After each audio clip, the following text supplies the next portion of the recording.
Bismillahirrahmanirrahim. Assalamu alaikum warahmatullahi wabarakatuh. As you can see, our topic is Riba and its adverse effects. Definitely, Riba is one of the core issues in Islamic economics in general, and definitely in Islamic finance. All the efforts, most of the efforts that scholars in Islamic economics and Islamic finance that they're using, and the issue that they're focusing on is how to get rid of the riba, and how to substitute this instrument, I can say, with something permissible from Sharia perspective. And to our audience, the word riba to some of them might be new. So we need to understand what is riba, why it occurs, what are its types, and what Sharia text says about this, and so on. So we're going to, inshallah, to know the meaning and the types of riba. Then the Quran, how does it describe the riba, and what Sunnah says about that. And before moving to conclusion, we'll talk about adverse effects of riba. So literally, if you look at the meaning of riba, is about increase or growth. Okay, so if you take it as English translation, it will be like usury or interest. Okay, so they are both used interchangeably. Now, before moving into the technical meaning of this, if some of you may ask why it's necessary to have two translations in English for the riba, like usury and interest. The answer is very simple. Usury is kind of a religious terminology. Okay, so how in ancient times they used to describe riba by using the word usury. The word interest was not used at that time. It is something relevantly new after the financial system appeared, and the commonly known today's or contemporary system, financial system appeared. The word interest started to be used with the meaning recording of riba. In progress. So basically it's the same. Usually is like old terminology for that, and interest is something of the modern time, but actually it conveys the same meaning. Now, the technical meaning of it refers to the additional sum of money that must be paid by the borrower to the creditor, along with the principal amount as a condition for the loan or invested capital, let's say. If you guarantee something for the invested capital, that is also riba, or for an extension in its maturity. It's like you borrowed money, $100, and from the very beginning, you promised that you'll be paying back something extra every month, additional $10. This is one situation. Or another situation, somebody invested a certain capital into your business, and you promised that the capital will be guaranteed, and there will be something extra, and so on. That is also riba, because the investor doesn't want to take the risk. And another picture, which is also common, $100 that you borrowed from the beginning, you did not mention any interest or usury on that.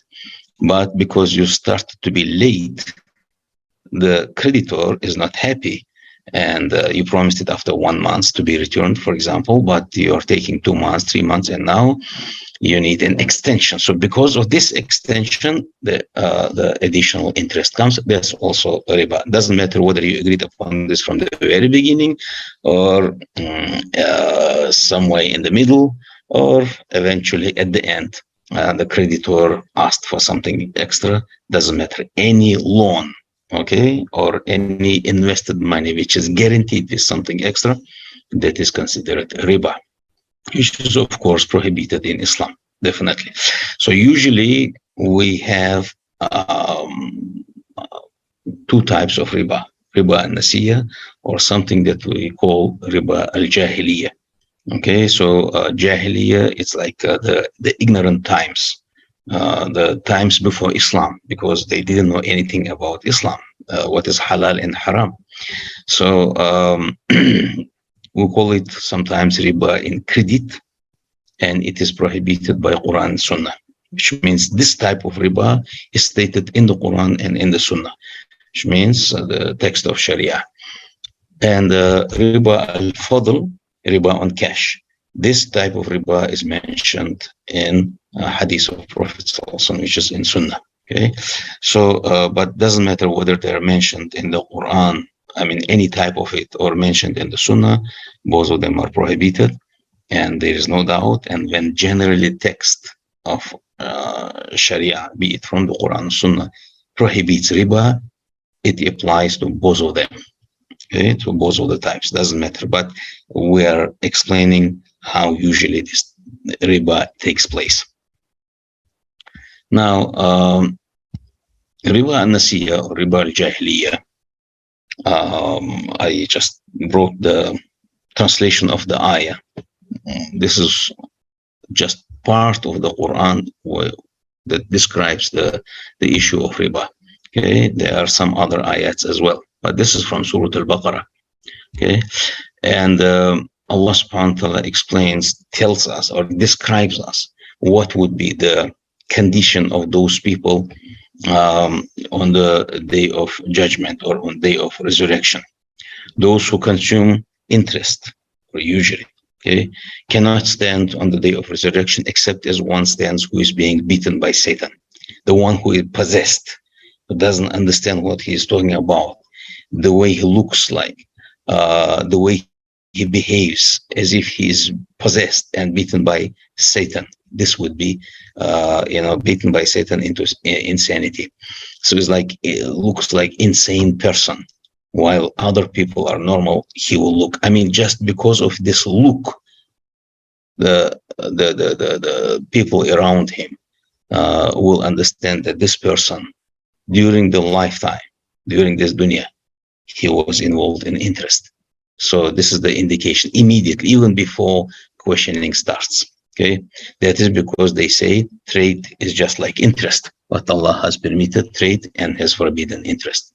Now, as you can see, I highlighted some of the parts of these ayats in a red color. So here you can see Allah subhanahu wa ta'ala says that is because they say trade is just like interest. I mean, what is that? How to understand that? Because of course there is a story behind this. Those in the time of Prophet sallallahu alaihi wasallam who were somehow or completely ignoring, rejecting prohibition of interest, or talking about non-Muslims or kuffar of Qurayshis, for example, and the Jews, those who also did not convert to Islam. I mean, those who were indulged in using interest, and they have been practicing it for a long time, and of course they don't want to get rid of it. So they said, what's the difference? You give a loan with interest, or you are involved in a trade. So, for example, you buy a certain item for 1 dinar, the gold dinar that they used to have at the time, and you sell it for 2 dinars. So basically you spent 1 dinar and you made 2. Okay, you bought something for 1 dinar, you sold it for 2 dinars, and you made 1 dinar extra. This is one scenario. This is trade, right? And to give 1 dinar as a loan with interest, condition that there should be interest on it, and the borrower returns 2 dinars. So in the first scenario, you spent 1 dinar and you made one extra. Here in the second scenario, you lent your 1 dinar and you made extra. So what's the difference? Okay, the one that you spent in both, 1 dinar. You got extra 1 dinar. What's the difference? So trade is just like interest, they said. So they tried, of course, to play smart. Of course, cannot be these two situations, two scenarios cannot be compared. Definitely, it's a very childish, comparison, because when you talk about trade, when you pay something for a certain item, or whatever the subject matter we're talking about, that subject matter was already produced by someone. It means there was labor already involved. There was raw material already involved. So those who supplied the whole chain of this production is there. And when you sell it to someone else, the other one who buys it from you benefits from it. You are contributing something to the real economy. But when you just simply give money and you put the condition that something extra, the extra money should be paid back to you. What did you contribute? What tangible thing that you contributed to the economy? Nothing. It's just money. You asked for money, for more money. Anyway, so Allah subhanahu wa ta'ala immediately replied to this, saying, but Allah has permitted trade and has forbidden the interest. So, and then Allah subhanahu wa ta'ala says, Allah destroys interest and gives increase for charities, of course. This part that I highlighted just to make it clear to our audience, but Allah subhanahu wa ta'ala says that He destroys the interest. For some time it may continue. For some time it may look fine that the interest-based loans are doing something great and so on. For some time. Okay, for a certain period of time. But actually Allah subhanahu wa ta'ala destroys the barakah. There can be no barakah at all. There can be no blessings from Allah subhanahu wa ta'ala on that. Okay, and finally, the other part that I want to emphasize on from this verse of the Quran, or this verse from the Quran, that the threatening that we have from Allah subhanahu wa ta'ala, which is very serious. And after telling us to stop using interest, being involved in interest, somehow having any relationship with this, Allah subhanahu wa ta'ala says, and if you do not, which means if you don't stop using, benefiting, somehow having a relationship with riba, then be informed of a war against you from Allah subhanahu wa ta'ala and His Messenger. SubhanAllah. And what is interesting, this is the only sinful act in the whole Quran. In the whole Quran. This is the only sinful act against which Allah subhanahu wa ta'ala declared a war. So if the Creator Himself declared the war, believe me, sooner or later, anybody or any system that is involved in this will face destruction. There is no other way. It may continue for some time. It does continue. We know that. But eventually, the end result will be horrible because the Creator Himself warned about that. Now, when it comes to Sunnah, from the Hadith of Prophet also, you can see that among the 7 destructive sins that we have in Sharia, one of them is eating up usury. So when you benefit from usury, you are committing one of the 7, destructive sins, which are the greatest, the biggest sins, that we have in Islam. So it's equal to worshiping to other than Allah subhanahu wa ta'ala, killing innocent people, and so on and so on and so on. So this is one of the equal sins to that. Waliyaz billah, God forbid. So there are many hadiths on prohibition of this riba, and I just simply try to focus on some of them only because of the time constraint. Now we have another hadith which is also authentic hadith. Allah cursed the acceptor of interest and its payer, and one who records it, and the 2 witnesses. So the one who gives, for example, the creditor, the borrower, the two witnesses are stated here, right? Or the one who records it. The two witnesses, not necessary to have two witnesses. So that was a common thing at that time. And in Islam, usually we have two witnesses. So that's how you can explain it. But even if you don't have witness, even if it comes to the chain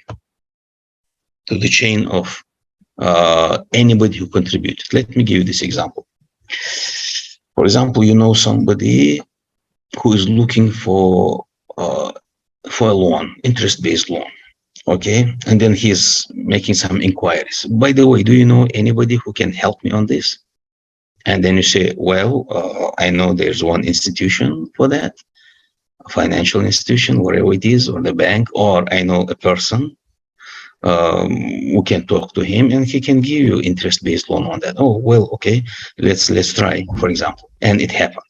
You are one of those cursed people, in this case, as the hadith says. Anybody who contributed to that, to help, to make it happen, to benefit, to give it or to take it, to help it, to be witness, doesn't matter, even if you show the direction.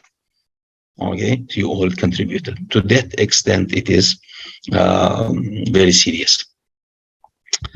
Okay, and so we move to second type of this riba, because we need to know first the types of this riba, as I mentioned. The second type is already related to commodities. Okay, the first one is about the time plus some interest. Okay, loan because of the time and then some interest. So riba al-fadl is about exchanging commodities, the real commodities. So you can see here in this hadith of Prophet ﷺ, where 6 commodities are mentioned, but of course it is not limited to. There's a long discussion among scholars what exactly should be understood as common effective cause between the commodities which are mentioned in this hadith that we are going to mention now and some others, whether it is limited to these 6 or not. But of course, most of the scholars, basically from 4 schools, except the Zahiri, they have their own opinion on that. They agreed upon unanimously that it is not limited to these 6 commodities. Now, what are those 6 commodities and what are the rulings for that? Gold is to be paid by gold, silver by silver, wheat by wheat, barley by barley, dates by dates, salt by salt. Now, these are 6. How? Like by like. 1 kg for 1 kg. 10 grams of gold, 10 grams of gold. Okay? Okay? Payment being made hand to hand. Now, hand to hand, we exchange 10 grams for 10 grams. He who made in addition to it, like 10 grams for 15 grams of gold, okay, for example, or asked for an addition, okay, you give me, okay, I give you this 10 grams, but after 1 week you return 12 grams, for example, okay, in fact, dealt in usury. The receiver and the giver are equally guilty. Now, by logically thinking, we understand, and it's not something difficult to understand. If you are exchanging exactly similar 10 grams of gold, let's say title 999, and for another 10 grams, title 999, exchange, what's the benefit? There is no point, right? Nobody's benefiting, nobody's like, what's the point? So what's the point of this rule? That's exactly the point. You want to do that? Do it like this, but there's no point. Then don't do it. Okay, exchange it with something else. Don't make gold to be exchanged for gold, silver for silver. Make it for something else. That's the meaning. That's the real economic point behind this. Okay, exchange it with something else. Gold for barley, barley for something else. I don't know, whatever the constructive products for camels, for something else, so that the real contribution to the economy will be there. Okay, and this is when it comes to exchanging similar commodities among each other. But how about if you are exchanging different ones, like gold for silver, or wheat for barley, and some others for others? What is it? Very simple. There you need to observe only one ruling. You just exchange it hand to hand, okay, but the measurement should not be necessarily the same. But if the commodities differ, that's in another hadith we have. If the commodities differ, which means, for example, you are exchanging gold for silver, okay, or wheat for barley. Here we're talking about consumable commodities, okay, edibles. We're talking about anything edibles. So if you are exchanging, for example, rice for sugar, not necessary to have it 1 kg for 1 kg. Okay, it can be 10 kg for 5 or 10 for 7, whatsoever. Okay, then you may sell it as you wish. That's the meaning. That's the difference that you can have, provided that the exchange is hand to hand. Now you give sugar, now you receive wheat. Now you give barley, now you receive, I don't know, rice, whatever, fruits, whatever that you exchange, anything that is edible.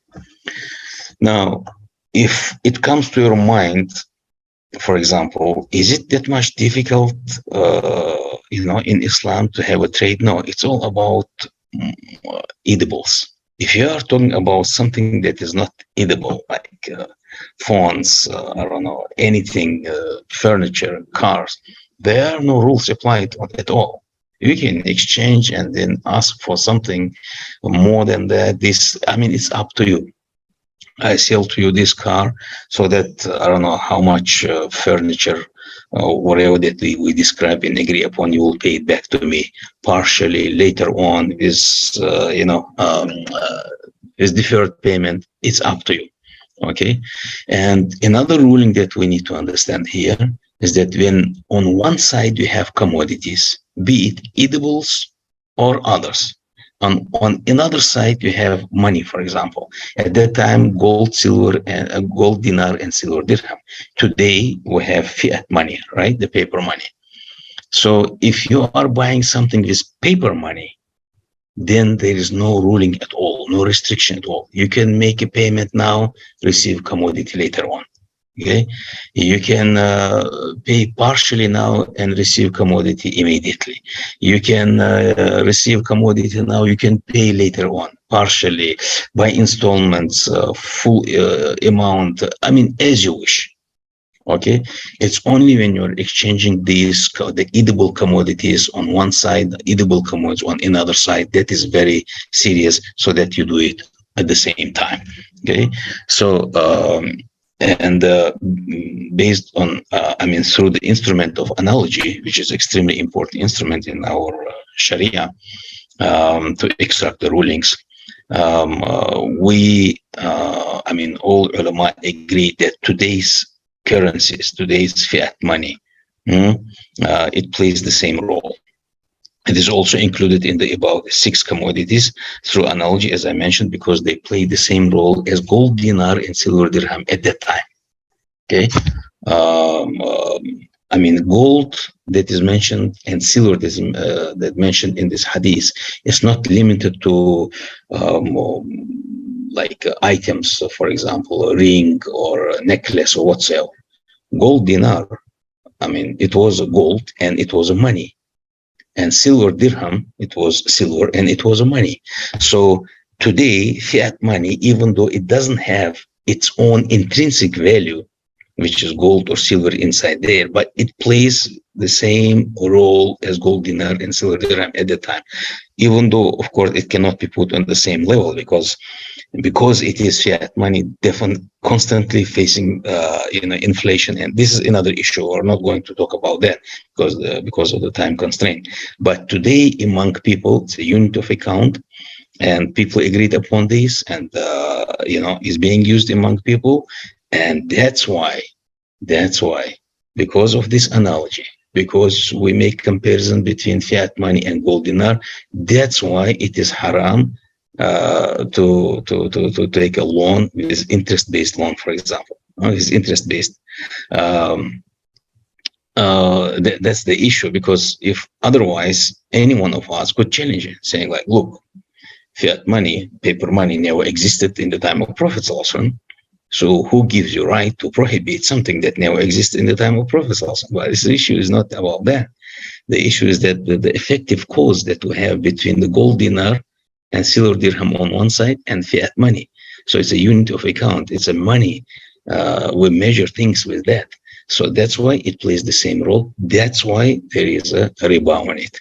As Imam Malik said, rahimahullah, even if people were to use, coins made of camel skin or camel hide, there would have been riba on that. So anything that people accept as money and you give it as a loan and you ask something extra, definitely there is a riba. Doesn't matter you're using paper money, plastic money, whatever it is. So it's very important to understand that.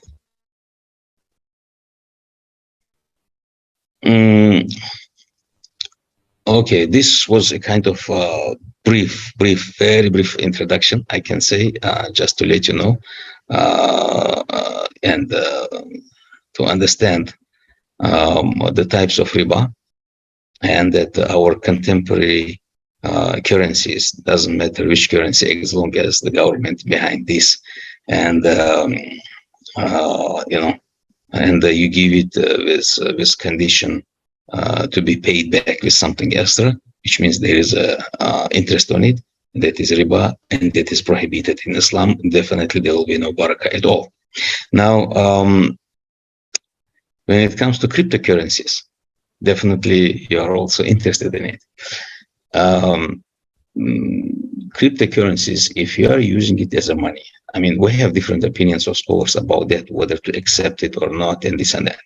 The most famous one, of course, is Bitcoin, and all others are altcoins, right? So to what extent they can be trusted is one issue, but the issue of whether there is a riba or not, we have no question on that. There is a riba because people use it as money.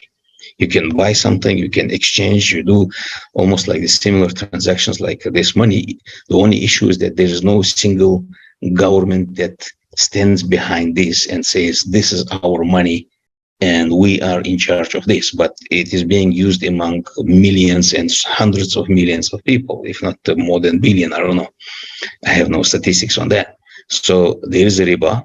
So if you give loan of 10 bitcoins to someone and you ask, then you will have to return to me 12 bitcoins, for example. Khalas, it's definitely a riba on that. So I want you to understand that. So even though it's a virtual money, it's not the paper money. It's not like similar to gold, dinar, silver, dirham, but it's a unit of account, and it's being used. I mean, according to the scholars who consider this bitcoins similar to any other currencies. So it is a wealth. So it is equal to certain amount of money, whatever. And if it reaches nisab, I mean, the minimum required amount of wealth, so that you pay zakat, you have to pay zakat on it as well. So these rules are applicable to that so-called cryptocurrencies as well. The issue of instability, fluctuations, volatility in that market, that's different issue. That's something else. So maybe in the future it will get stabilized, and some of them disappear, some others will stay. We don't know. But as long as people are using it as a money and consider it as a wealth, of course, definitely the rules of riba should be applicable to them as well. Now, there are so many adverse effects that can be mentioned under riba without any doubt. Okay, riba is, I mean, to us as Muslims, as believers, is enough to see what Allah subhanahu wa ta'ala says in the Quran, as I mentioned to you, that this is the only sinful act against which Allah subhanahu wa ta'ala declared, He and His Messenger declared the war. So, subhanAllah, this is very serious. And by the way, in the books of other religions, Christianity and Judaism, this riba is also prohibited. So it's a very serious matter. It has been always serious matter since the time immemorial. Okay, now I just try to simplify and divide it into three categories where the adverse effects, the horrible effects can be seen from this riba. If you look at this from spiritual and moral perspective, you can see that these people who are involved in interest-based loans, okay, it's always about greed. It's always about selfishness or stinginess, hard-heartedness, okay, narrow-mindedness. Cruelty comes there, money worship, which means we don't care. Just pay extra as we agreed upon. I don't care whether your business ruined or not. I don't care whether you have problems or not. You pay me extra. It must be guaranteed. Okay, the cruelty is there. Hard-heartedness is there. Okay, so you don't want to take a part in the or consider the situation or the horrible situation of the other party and say, I don't care, you just simply repay my money and extra as we agreed upon. It kills the spirit of fellow feeling and cooperation in the society. Okay, you can see the rigidity. You can see that there is not just simply no cooperation, selfishness. It's like everybody is concerned only about himself and doesn't care about what's happening with his fellow brother or sister. Okay. Yes, it may come to our mind saying that, well, you know, everybody should be concerned about himself. The other party is his problem. Yes. But when you ask back extra, regardless of what happened to other party, then who are you? From Sharia perspective, you are very selfish. Okay, you are very cruel. How about if it happened to you? You borrowed money and there is interest constantly increasing because of the delay. How would you feel? Okay, so this is the thing.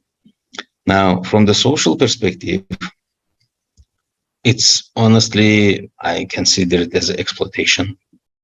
Okay, disintegration of the society, class struggle, and it leads to poverty.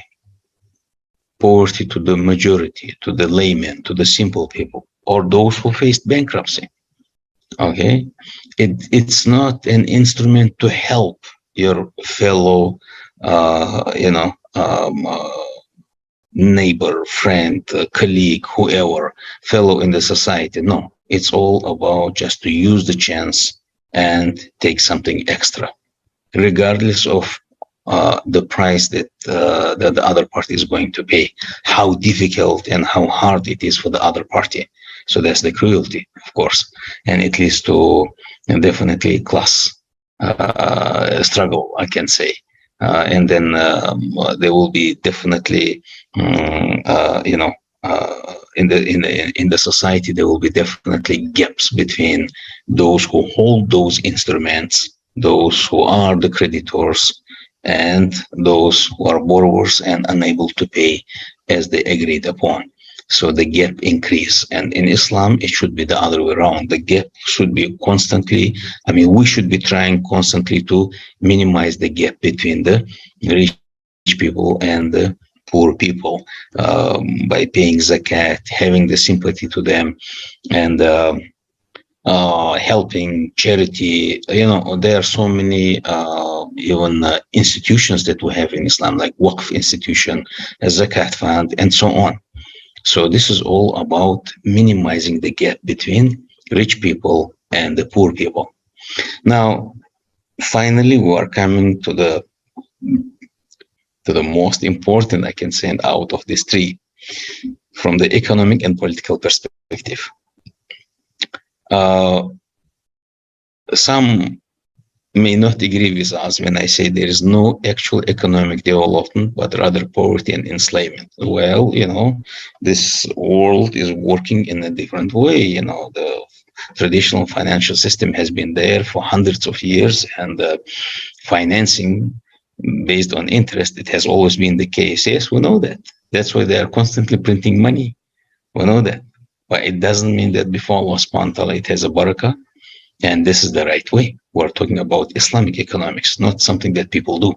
Okay, we should not be adjusting our religion to the practice of people. Religion is constant. We have to be adjusting the behavior of people to the religious principles, not the other way around. So that's why I told you from the very beginning, even if it may look like successful instrument like riba or anything that is prohibited in Islam, it may go on for some time, but definitely it will ruin. It cannot continue forever. It is wrong because it's just simply against the nature of the real economic spirit, I can say. Now, nothing personal. I mean, as you can see, because of what I brought here as Chinese government loans or IMF, we can bring so many other clubs like Paris clubs as well, or some other governments who give loans. I mean, there is no difference between Chinese or any other governments. They're using the same. I just brought it because of these links under which you can find articles, okay? Rather than just simply saying something from myself. You can find articles there and you can read a lot. What does it do actually? And well, the whole world knows about very aggressive loans, government loans from China to many countries. And IMF is doing the same thing. Eventually what happens, the nations who borrow, in most cases, if not all, in most cases, they're unable to pay back. So when they are unable to pay back, what happens? Definitely, they have to pay back in something real, either by land or whatever, whatever that they can pay. It can be agricultural commodity, it can be business, it can be whatever. And if not, it comes to the situation that these creditors, they dictate what to be done in your country, okay? Because you're unable to pay the debt. So they can easily tell you, we don't want that minister. We don't like your certain rules in your legislation. Your legislation should be adjusted, and so on. They start to dictate you what to do in your own house, which means in your own country. Why? Because you owe. You see, that's what happens. And the longer you take, the longer interest grows, the bigger interest grows. So basically, it's an instrument of enslaving others. Okay, so anybody who doesn't agree with that, they can. We're ready to listen to them.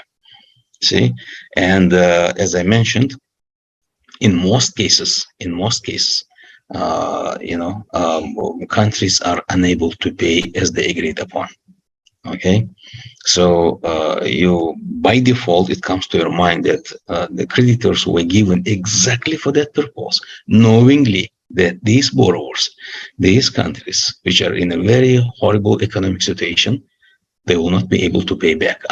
Then when the time comes, we'll take from them this, whatever, and then constantly they will remain in a condition of I don't know, poverty, and we can say it even enslavement. It's a very horrible thing. That's about riba. Okay. Now, for the remaining few minutes, let me give you a very short story. Maybe some of you heard about this. It's a story that gives you a very interesting picture about how riba actually appears from nowhere. Okay, and what does it do? There was a village, they say, a long time ago. In that village, they had no money. I mean, the money was not known to them. And each one of them used to work, because if you want to survive, you need to work. I mean, some, for example, they have whatever homemade whatever things that they produce. Okay, for example, you are making shoes. You go to the market and through the barter, you buy something else. I mean, there are some who make bakery and they sell bread. So you exchange your shoes with bread, and then chicken for that, meat for something else. People used to have this type of market, and in order to eat, you have to be producing something, and it was good. So each one was involved in a real contribution to the real economy. Okay, and every day you have to work for that. And it was quite okay. Nobody owed anything to anybody. Now, one day, a man in a white suit, in a white hat, and with very shining stick in his hand, came to the village and said, "Guys, what are you doing?" "Well, this is our market." "No, this time is gone. Now people, use different way of, market. So then what should we do? I mean, what is the way?" "Oh, I can give you. It's very convenient." And I said, "Bring me the dry cowhide, the skin of the cow. Bring it to me." And then they brought it, and then he started cutting with scissors rounds from the cowhide, like a coins, okay? And they say he gave 10 coins to each one of them. I mean, these stories may vary from one story to another. I mean, just the most important thing is the morale of this. So he gave 10 coins to each one of them.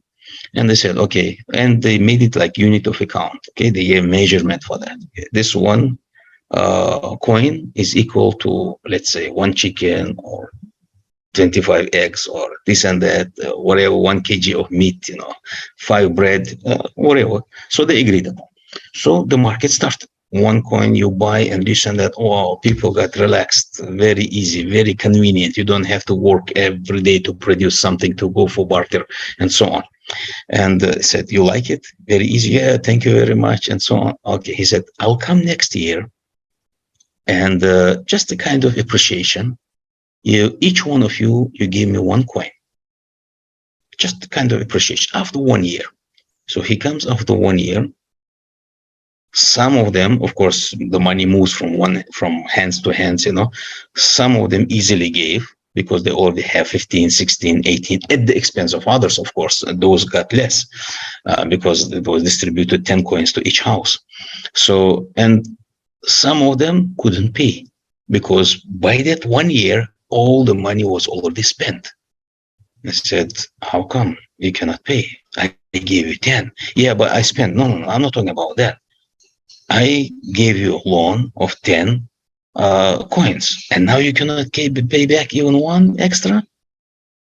So, okay, I'll come next year. You will have to pay me 3 as a kind of punishment, an additional 1 coin.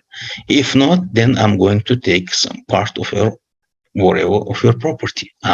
You see what happened? The next year he comes, some can pay, some others already difficult to pay, and so on. It continues every year. So, and then it reached to the situation that even more than half couldn't pay. And then he says, "Okay, well, we'll stop it here. Now it's time to pay back the capital that I gave you. Until this time, you've been paying interest to me, but now I want you to pay the capital." Where? Where to take it from? From where? It doesn't exist. You're asking people to pay something that doesn't exist. Can you imagine this? Do you see that now? This is the thing. This is riba. If I have something, if I have 1 phone, okay, and you are asking me to pay 2, I don't have except 1. How you want me to pay 2? You understand me? So this is the thing. This is the problem with the riba. You're asking someone to pay more than what exists in this dunya. That's why they continue printing, so that this interest that is demanded by creditors, there will be enough paper money, circulated in the society. It's because of that. It was not supposed to be like this. So,